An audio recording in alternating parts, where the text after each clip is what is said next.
Capitalism contains the seed of its own destruction. Absolutely. In other news, the sky is blue and water is wet.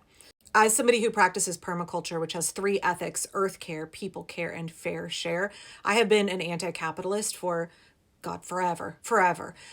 Because everything about capitalism is about extraction.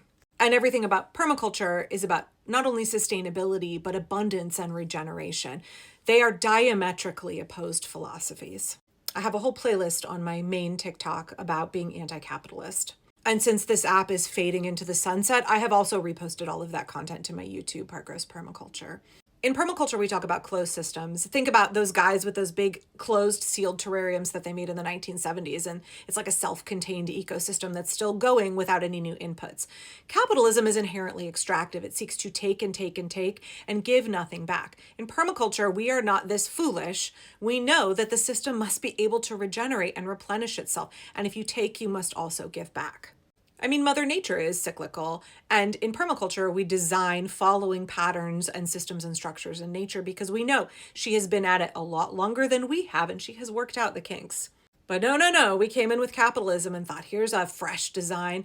We are going to live outside of the laws of nature. We are going to pretend as if we live in a system where we can just take and take and take and take and never have to give back.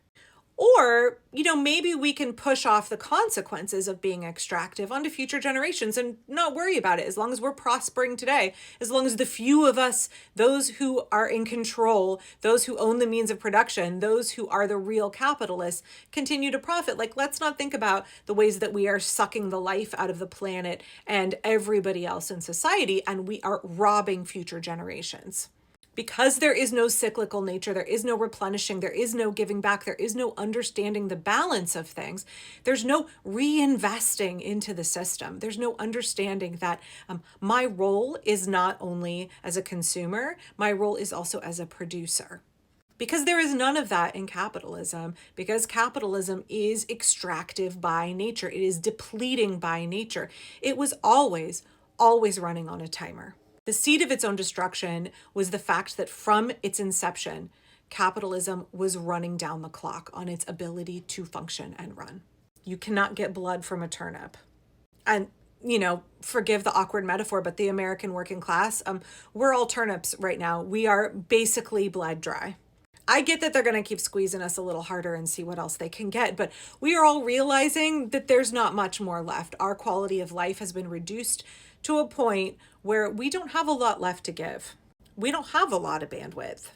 The few at the top, the billionaires who are now running the plutocracy we live in, have accumulated, hoarded such a vast quantity of wealth, dragons on their piles of gold.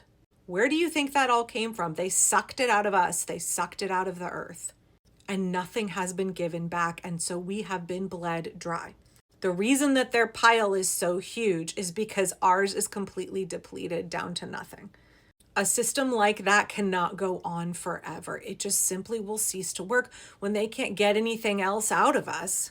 Okay, forgive all the awkward analogies today, but I'm a beekeeper, and if I'm in my hive and I get stung once or twice, I'll keep working. I'll stay in there. I'll keep going about my business even though I'm experiencing some discomfort. But if I'm getting stung a dozen times, 15 times, I will close the hive and hightail it out of there. We can also liken it to death by 1,000 cuts, right? As Americans, we may tolerate 5, 10, 15, 100 cuts. We're a little anemic, but we're still kind of plodding along. But then it gets to like 400, 500, 800 cuts. And we're like, oh shit, I don't want to die from this. I am drained down to a husk of my former self. I recognize that this is a shadow of the life I should be leading. And all of my resources, my energy, my life hours have been taken by the man. I want to protect what precious little I have left before they bleed me completely dry. That's sort of where we're at right now, I think. Or I hope we're close to being at that point where people are waking up to the fact that they cannot tolerate the system. The system is going to crash and it is going to take us with it. I know tankies love to say that I'm not a real leftist because I don't simp for authoritarian regimes like they do. But as a staunch anti-capitalist, I understand that this current system cannot continue like this. It is inherently unjust, but also inherently unsustainable. Now, I don't think the solution for our problems is for us to emulate the USSR. Obviously, as a permaculturist, I would say we should look towards sustainable economic models, regenerative economic models. I saw some folks talking about the concept of an ecological economy, and I would love to talk about that more on my YouTube because that's where I'll be from now on. But there are other ways of viewing our economy and viewing our commerce, viewing our interactions with other people and with the planet and with our resources. I think sometimes in America, we think capitalism is an inevitability, and it's just not. It's an inevitability that capitalism is going to run itself in this country into the ground, as we are witnessing right now. I have argued for quite a while that the logical conclusion of a capitalist system is not the maintenance of a democracy, it is the slide into a plutocracy. And lo and behold, what do we have now? Well, folks are going to argue with me and say, Angela, we've had a plutocracy for quite a while. And you're not wrong. You're not wrong. It's just that now it's an out plutocracy, not a covert one. And I think the majority of Americans now realize that it's a wolf in sheep's clothing.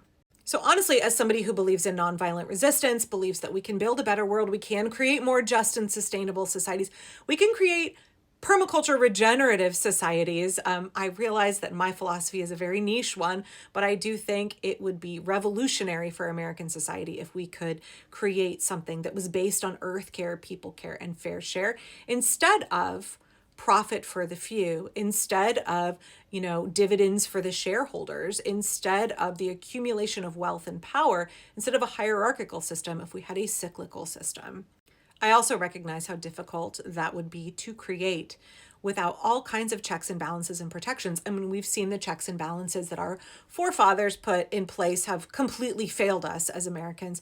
So what would it look like to protect the people, to protect an ecological economy, to protect the earth and the most vulnerable now, and protect future generations from the dudes who want to have power and control, from the folks who are selfish, from the folks who want to hoard resources while others go without.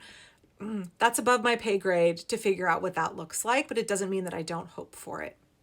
So I recognize these are dark times. I recognize things are going to get real bad, real quick. They're already starting down that path with the Fifth Circuit Court of Appeals rejecting DACA. Project 2025 being rebranded as America First and being rolled out in stages. I recognize it's going to get real bad, but my hope is that from this difficulty that we, the American people, can recognize that we deserve something better and figure out how to work toward that. I take comfort from the history books and looking at how authoritarian regimes fall, how people can be effective at organizing and standing up for their rights, standing up for their society, standing up for their neighbors. And I perpetually will hold out that we can make a better world, that we can make a better America. Maybe this is an opportunity for us to right some of the wrongs of the past and to correct some of the foundational parts of America, like capitalism, like toxic individualism, like manifest destiny, like colonization, that, we were founded on these systems that were inherently going to fail, that had an expiration date because they were not sustainable, much less regenerative. So could we remake America with a different foundation? One where every person has their needs met. One where the tremendous wealth of this nation was something that we all had access to, could use judiciously to create a high quality of life, make sure our basic needs are met, and make sure that we all prosper, because we actually know how to do that. We actually have systems that could be implemented if it weren't for the greed of a few. So why do we let them stand in the way of the future that we all deserve, of the kind of life that we all should be living here? I am still hopeful that we can create that kind of life, even if TikTok goes away, even if things are going to get more bleak before we make them better.